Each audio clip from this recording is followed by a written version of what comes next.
নমস্কার বন্ধুরা, পারমিশন তো পেয়েই গেছি, কিন্তু গল্পটা অন্যরকম। চারপাশে এত সুন্দর দৃশ্য, ভাবলাম স্নানের আগে একটু প্রকৃতিকে উপভোগ করে নিই। আমরা গ্রামে থাকলেও এমন ভাবে ঘোরার সুযোগ তো সবসময় হয়ে আসে না, তাই আজ মন ভরে উপভোগ করব ঠিক করলাম। জীবনের ছোট ছোট মুহূর্তগুলোই কিন্তু সবচেয়ে বড় আনন্দ এনে দেয়। এত হাসি মজা আর দৌড়াদৌড়ির পর যেন শরীরটা একেবারে হাল ছেড়ে দিয়েছে। এবার চলো একটু জলে নেমে এই ক্লান্তিটাকে ধুয়ে ফেলা যাক। আমরা এখন প্রস্তুত চান করার জন্য। কিন্তু ভাই, মার্শালের জল যে ফ্রিজ থেকে উঠে এসেছে সেটা তো কেউ জানতো না।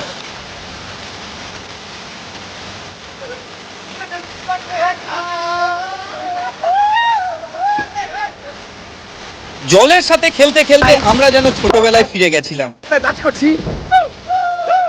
টাকা খরচ করে ওয়াটার পার্ক যাওয়ার থেকে এই অভিজ্ঞতা ছিল অনেক বেশি রিফ্রেশিং। স্নান প্রায় শেষ, গায়ে লেগে থাকা ক্লান্তি যেন সব ধুয়ে গেল।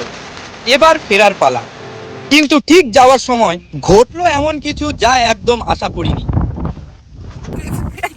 না বলো না, বলো না তুমি এখানে মেশিন লাগাবো না রে, না না না না না না। ওকে বন্ধু, টাটা, দেখা হচ্ছে পরের ভিডিওতে।